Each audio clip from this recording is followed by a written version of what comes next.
பொங்கலுக்கு பூர்விகால Vivo mobile வாங்கி up to 7,000 rupees cashback பெறுங்க. இப்போது புதிய அறிமுகம் ஆச்சி ஹோட்டல் சாம்பார் 50 கிராம் ரூபாய் 20 மட்டுமே. தமிழரின் பாரம்பரிய திருவிழாவை கொண்டாடுவோம் புத்தாடை பொங்கலோடு. The Chennai Silks. Let the celebrations begin.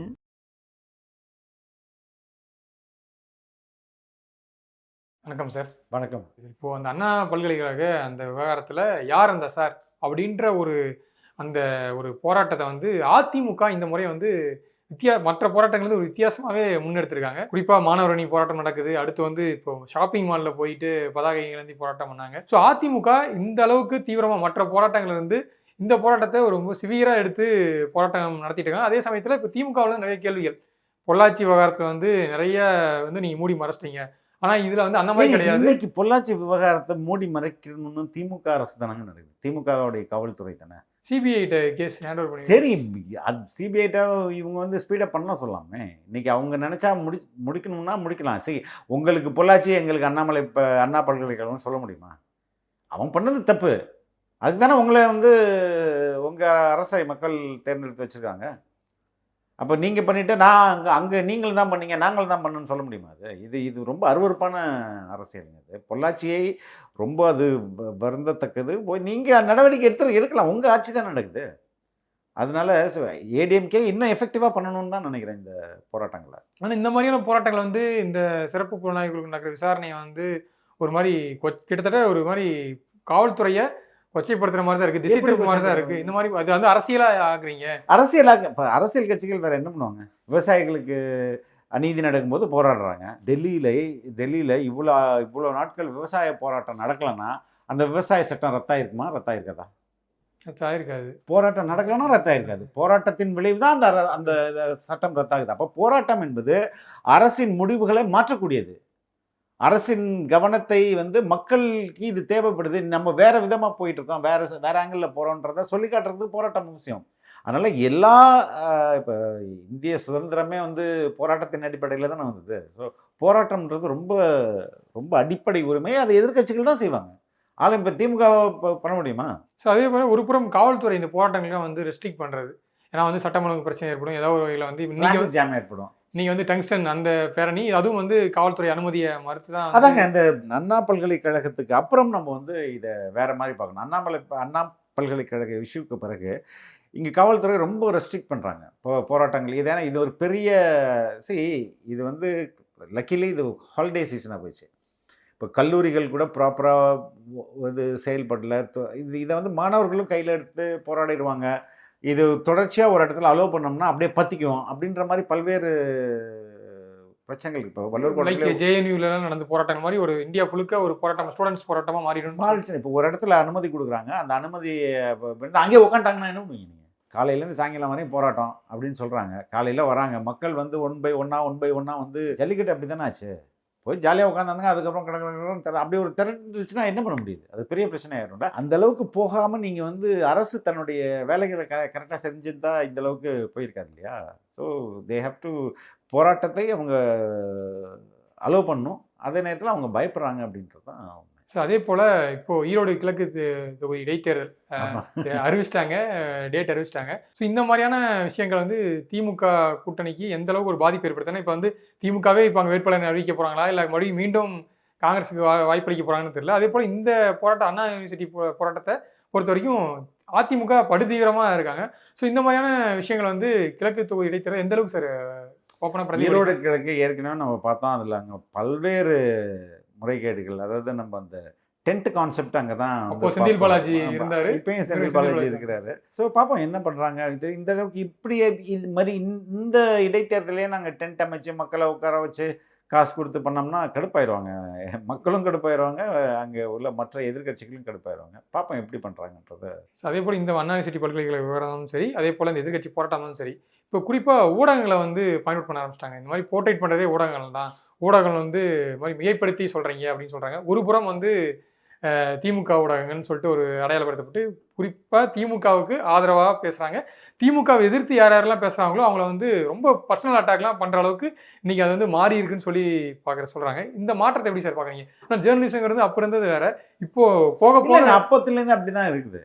இன்னைக்கு வந்து நம்பர் அதிகமாக இருக்குது, அதனால் அது ரொம்ப விசிபிளாக தெரியுது. எப்போதுமே இப்போ வந்து முன்னாடி ஜெயா டிவி சன் டிவி எப்படி இருக்கும், அவங்க எப்படி அதிமுகவை போர்ட்ரே பண்ணுவாங்க, இவங்க எப்படி திமுகவை போர்ட்ரே பண்ணுவாங்க. அப்போ 2 தொலைக்காட்சிகள் இருந்தது. இன்றைக்கி அந்த நம்பர் அதிகமாயிடுச்சு.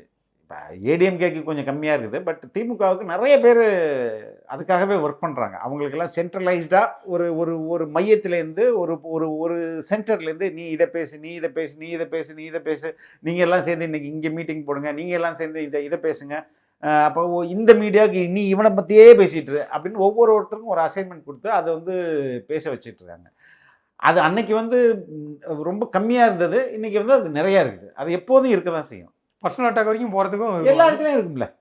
சரி, ஒரு முன்னாடி வந்து ஒரு எனக்கு நான் இப்போ சன்னில் தான் இருந்தேன்னு நினைக்கிறேன். ஜெயலலிதா வந்து ஒரு குழந்தைய தூக்கி இப்படி வச்சு முத்தம் கொடுக்குறவங்க மாதிரி அவங்க கையை முத்தம் கொடுத்துப்பாங்க. எலெக்ஷன் டைமில் அதை போட்டு பாரு, குழந்தைக்கு முத்தம் கொடுக்கல, அவங்களுக்கே முத்தம் கொடுக்குறாங்க அப்படின்ற மாதிரி போட்டு அடிச்சிருந்தாங்க. சரி, இது வந்து இட் வில் பி தேர். அதை மக்கள் தான் வந்து சரியாக புரிஞ்சுக்கணும்னு நான் நினைக்கிறேன். உங்கள் பார்வை என்ன சார்? இந்த மாதிரி ஒரு ஸ்பெஷல் இன்வெஸ்டிகேஷன் டீம் விசாரணை நடத்திட்டு இருக்கும்போது வந்து இந்த போராட்டங்கள் மட்டும் இல்லை, இந்த மாதிரி கொஸ்டின் பண்ணுறது வந்து சரியான கொஸ்டின் பண்ணுறது, இந்த மாதிரி வந்து அந்த பெண் கொடுத்த ஒரு வாக்குமூலம்னு சொல்லிட்டு ஊடகங்களில் வந்து பகிரப்படுறதோ, இல்லை வந்து ஒரு மெயின் ஸ்ட்ரீம் மீடியாக்களே பார்க்க முடியுது இந்த பெண் வந்து யார் இந்த சார்னு ஒப்புக்கிட்டாங்க. இதில் வந்து பெரிய என்னென்னலாம் போகுதுன்னா, சில மீடியாக்கள்லாம் இது வந்து மினிஸ்டர் வரைக்கும் நீளுது, இது வந்து கண்டிப்பாக ஒரு விஐபி இருக்காங்க, இது வந்து கண்டிப்பாக வெளிக்கொணருன்னு சொல்லிட்டு இந்த மாதிரியான செய்திகளை வந்து இது ஒரு ஸ்பெஷல் இன்வெஸ்டிகேஷன் டீமோட அந்த விசாரணையே வந்து மிக கடுமையாக பாதிக்காதுங்க. எப்படி பாதிக்காது? ஒவ்வொரு செய்தியாளருக்கும் ஒரு ஸ்கூப் கிடைக்கணும்னு விரும்புவார். அவர் எப்படியோ ஒரு விதத்தில் அந்த பொண்ணை தொடர்பு கொள்றதோ இல்லை அவங்களுடைய தெரிந்தவர்களோ யாராவது தொடர்பு கொண்டு என்ன நடந்ததுன்னு கேட்பாங்க இல்லையா. எனவே இது வெளிவரது ஒரு விதத்தில் நல்லதுன்னு தான் நான் நினைக்கிறேன். அப்போ தான் இவங்க வந்து மீடியாலெல்லாம் இப்படி அந்த பொண்ணு உண்மையிலே சொல்லியிருந்தா மீடியாலெல்லாம் வந்துருச்சு, இனிமேல் இதை மறைச்சா நல்லா இருக்காது அப்படின்ற ஒரு நிலை கூட அது வரலாம். ஸோ மீடியா எப்போதுமே இந்த பேரலல் இன்வெஸ்டிகேஷன் பண்ணி இது பண்ணுறாங்க, ஸ்டாப் பண்ணுங்க அப்படின்றதெல்லாம் ரொம்ப தவறான ஒரு. பாதிக்கப்பட்ட மாணவி வந்து நீங்கள் கொச்சப்படுத்துகிற மாதிரி இருக்கும். நீங்கள் இந்த மாதிரி பண்ணுறது வந்து அவங்க ஒரு மாதிரி ஏற்கனவே பாதிக்கப்பட்டு இருக்காங்க, நீங்கள் தொடர்ச்சியாக வந்து அவர்களை வந்து அந்த பொண்ணு ரொம்ப we should appreciate that girl. அது ரொம்ப ஸ்ட்ராங்கான ஒரு முடிவு எடுத்துக்கு. நான் தான் இதில் கடைசி மாணவியாக இருக்கணும் இங்கே பாதிக்கப்படுறேன்னா அப்படி ஒரு முடிவு எடுத்திருக்கும் போது அதை நம்ம அப்ரிஷியேட் பண்ணி தானே ஆகணும். அதே நேரத்தில் அதோடைய மாண்பு சிதைக்காமல் அது பண்ணணும். நம்ம அண்ணாமலை தான் அந்த எஃப்ஐஆர் பற்றி ரொம்ப வன்மையாக என்னடா என்னையா எஃப்ஐஆர் எழுதியிருக்கீங்கன்னு ரொம்ப வன்மை, அந்தளவுக்கு அவங்க போயிருக்கக்கூடாது அப்படின்றது தான். ஸோ இப்போ எதிர்கட்சி இவ்வளோ போராட்டம் நடந்துட்டு இருக்கும்போது புதிதாக வந்திருக்கக்கூடிய தமிழக வெற்றி கழகம் விஜய் அவர்கள் கைப்பட எழுதின ஒரு கடிதத்தை வந்து கொடுத்துட்டு இருந்தாங்க. ஸோ அதுக்காகவும் டிடைன் பண்ணாங்க. இடையில் வந்து ஒரு ஆளுநரை போய் சந்தித்து மனு கொடுத்துட்டு வந்தார். இந்நிலையில் நேற்று ஆளுநர் அந்த சட்டசபையிலேருந்து வெளியேறணுன்னே அதுக்கு ஒரு ஸ்டேட்மெண்ட் கொடுக்குறாரு விஜய் அவர்கள். இந்த மாதிரி வந்து ஆளுநருக்கும் மாநில அரசுக்கும் ஒரு நல்ல உறவு வந்து தொடர வேணும்ன்ட்டு. அவர் அந்த மாநாட்டில் கொள்கை பிரகடன மாநாட்டில் வந்து ஆளுநர் பதவி வந்து தேவையில்லாத ஒன்று, அது எதுக்குன்னு சொல்லி சொன்னார். இப்போ என்னதான் சார் ஒரு மைண்ட் செட், ஆளுநர் பதவி தேவையில்லாத ஒன்றுன்னு எல்லாம் அண்ணா நாட்டுக்கு தாடியதற்கு நாட்டுக்கு ஆளுநர் இருக்குன்னு கேட்டவங்க தானே டிஎம்கே. இவங்களுக்கு பிரச்சனைன்னா இப்போ இவங்க போய் பார்க்கலையா, சட்டை கழிச்சிட்டு போய் ஸ்டாலின் பார்க்கலையா, அதிமுகவுடைய ஊழல் பட்டியலை கொண்டு போய் கொடுக்கலையா. கொள்கை அடிப்படையிலன்றது வேற, இன்னைக்கு நடைமுறையிலன்றது ஒன்று வேற இல்லை. ஆனால் இன்னைக்கு வந்து இந்த ஒட்டுமொத்த அண்ணா பல்கலைக்கழக பிரச்சனையை திசை திருப்புவதுக்கு ஆளுநரை ஒரு பகடைக்காயாக பயன்படுத்துகிறாங்க. வருஷம் இவர் இதுதான் பண்ணுறாரு. வருஷம் தொடங்கும் போது இவங்க வந்து போவாங்க, அங்கே வந்து தேசிய கீதம் இசைக்கலன்னு கிளம்பி வந்துடுவார். 2023 பண்ணார், 24 பண்ணார், இப்போ 25 பண்ணுறாரு.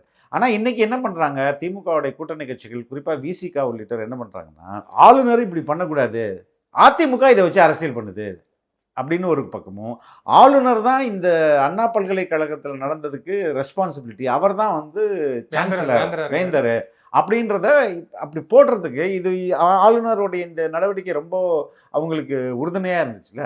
அதனால் இது ஆளுநர் பண்ணது சிலர் சொல்கிறாங்க சார். இப்போ அண்ணா பல்கலைக்கழகம் வந்து நீங்கள் சொல்கிறீங்க முழுக்க தமிழக அரசு கட்டுப்பாட்டிலே இருக்குன்ட்டு நீங்கள் போர்ட்ரேட் பண்ணாதீங்க. இது ஒரு யூனிவர்சிட்டினால இல்லை மத்திய அரசாங்கத்துடைய சில இதுவும் வருது, யூஜிசி இந்த இதெல்லாம் நாம்ஸ்லாம் வருது, அப்படியும் சிலர் வந்து போர்ட்ரேட் பண்ணி. அட்மினிஸ்ட்ரேஷன் யார் கண்ட்ரோலில் இருக்குது? தமிழ்நாடு கவர்மெண்ட் கண்ட்ரோலில் தானே இருக்குது. யூஜிசி பணம் கொடுக்குது, யுனைடெட் அது கூட இப்போ இருக்குதா, யூஜிசி இருக்குதா என்னன்றது எனக்கு தெரியல. யூனிவர்சிட்டி கிராண்ட் கமிஷன்றது பணம் கொடுக்குறாங்க, புத்தகங்கள் வாங்குறதுக்கு கொடுக்குறாங்க, மெயின்டெனன்ஸ் பண்ணுறதுக்கு காசு கொடுப்பாங்க, பியாண்ட் தட் சேலரி கொடுப்பாங்க அதிகாரி அங்கே உள்ள பேராசிரியர்களுக்கு. அதை தவிர அவங்க என்ன பண்ண முடியும்? இப்போ அங்கே உள்ள வாட்ச்மேனை பார்க்குறது, அங்கே உள்ள கேன்டீனை நடத்துறது, அங்கே உள்ள ஆசிரியர்களுக்கு அப்பாயின்மெண்ட் கொடுக்குறது, இதெல்லாம் தமிழ்நாடு கவர்மெண்ட் தானே. தானே இது. அதான் எந்த வித எப்படி வேணாலும் முட்டு கொடுத்து இந்த பக்கம் தள்ளி விடணுன்றது தான் அவங்களுடைய நோக்கமாக இருக்குது. சார் இப்போ இறுதியாக ஒரே ஒரு கேள்வி இருக்குது சார். சமீபத்தில் வந்து பாஜக மாநில தலைவர் அண்ணாமலை அவர்கள் வந்து ஒரு நார்த் இந்தியன் மீடியாவுக்கு ஒரு இன்டர்வியூ கொடுத்துருக்காரு. அதில் என்ன சொல்கிறாருன்னா, அதிமுகவுக்கும் எனக்கும் தனிப்பட்ட முறையில் எந்த பிரச்சனையும் இல்லை, மற்றபடி வந்து இப்போ திமுக கூட்டணி ஓட் பிரியறதெல்லாம் வாக்கு எப்படிலாம் சிதறணும்னு சொல்லிட்டு ஒரு டேட்டா சொல்லிட்டு எங்களுக்கு பிஜேபிக்கு ஒரு அலைன்ஸ் சமயமானா அதிமுக எனக்கும் பர்சனலாக எதுவும் கிடையாதுன்னு சொல்லிட்டு இப்போ அதிமுக கூட பிஜேபியோடைய தலைவர்கள் ஜஸ்ட் முன்ன இருந்ததை விட இப்போ வந்து கொஞ்சம் இணக்கமாக போகிற மாதிரி சூழ்நிலை. அதே போல் நடுவில் என்ன டாக்ஸ் அடிப்படுதுன்னா, அண்ணாமலை வந்து தலைவர் பதவியிலிருந்து மாற்றப்பட்டு இது பலகாலமாக அடியுது. ஆனால் இப்போ மறுபடியும் அதை ஒழிக்கிற நம்ம இதுக்கு இந்த கூட்டணி முறிந்த டைம்லேயே நான் சொன்னேன், அது அண்ணாமலை லேட்டர் டேஸ்லேயும் ஒத்துக்கிட்டாருன்னு. என்னென்னா, அண்ணாமலை ஒரு தலைவராக நான் இங்கே என்ன சாதிச்சிருக்கேன் அப்படின்றது, எந்த அளவுக்கு என்னுடைய பாஜகவுடைய ஓட்டு வங்கியை உயர்த்தியிருக்கேன், என் தலைமையில் எப்படி கூட்டணி அமைச்சிருக்கேன், இதுதான் அவர் அதை ப்ரூவ் பண்ணணும் தான் அவருடைய ஒற்றை இலக்கு. இங்கே வந்து அதிமுகவோட கூட்டணி வச்சு பாஜக இவ்வளோ எம்பிக்களை கொண்டு வரணுன்றது அவருடைய நோக்கமே கிடையாது.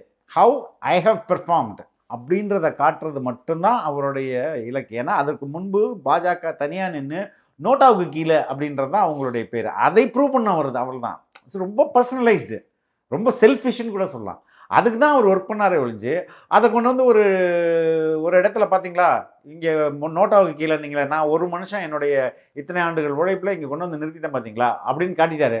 இனிமேல் அவர் நான் செட் அ ஸ்டாண்டர்ட் அதை காட்டி, அதுக்கு வந்து பின்னாடி பாமக இருக்குது, இப்போ நம்ம டிடிவி தினகரன் இருக்காங்க, தமிழ் மாநில காங்கிரஸ் இருக்குது, ஸோ மெனி பார்ட்டிஸ் இருக்குது, ஓபிஎஸ் இவங்க எல்லாம் சேர்த்து தான். பட் இருந்தாலும் அந்த கூட்டணிக்கு யார் தலைமை? பாஜக தலைமையிலான கூட்டணி தானே. அது அந்த கிரெடிட் கோஸ் டு அண்ணாமலை தானே. அப்போ அது சுயநலத்துக்காக எடுக்கப்பட்ட முடிவு தானே. பாஜகவுடைய வெற்றி தோல்வி அங்கே முக்கியம் இல்லை. அவருக்கு நான் எந்த அளவுக்கு இங்கே வந்து பெர்ஃபார்ம் பண்ணியிருக்கேன் அப்படின்னு காட்டுறது தான் அதோட நோக்கம். அதை நிறைவேற்றிட்டார். இனிமேல் அவர் இறங்கி போவார். அநேகமாக அதிமுக அதை ஏற்றுக்காதுன்னு தான் நினைக்கிறேன். கண்டிப்பாக நீங்கள் சொல்கிற மாதிரி இப்போ ஈரோடு ஈஸ்ட் பை எலெக்ஷனில் இந்த சட்டமன்ற தேர்தல் 2026 சட்டமன்ற தேர்தலுக்கு முன்னோட்டமாக கண்டிப்பாக எல்லா கட்சியிலும் கடுமையான ஒரு போட்டியை கொடுப்பாங்க. அதுக்கு முன்னாடியே என்னென்ன கூட்டணி கணக்குகள் எப்படி இவங்க யூஸ் பண்ணுறாங்கன்றது தெரிஞ்சிடும். அது ஆமாம், கண்டிப்பாக தெரிஞ்சிடும். இல்லை, அது பெரும்பாலும் பை எலெக்ஷன்றது ஆளும் கட்சிக்கு சாதகமாக தான் இருக்கும். ஏன்னா அவங்கள்ட்ட எல்லா கண்ட்ரோலும் இருக்கும்.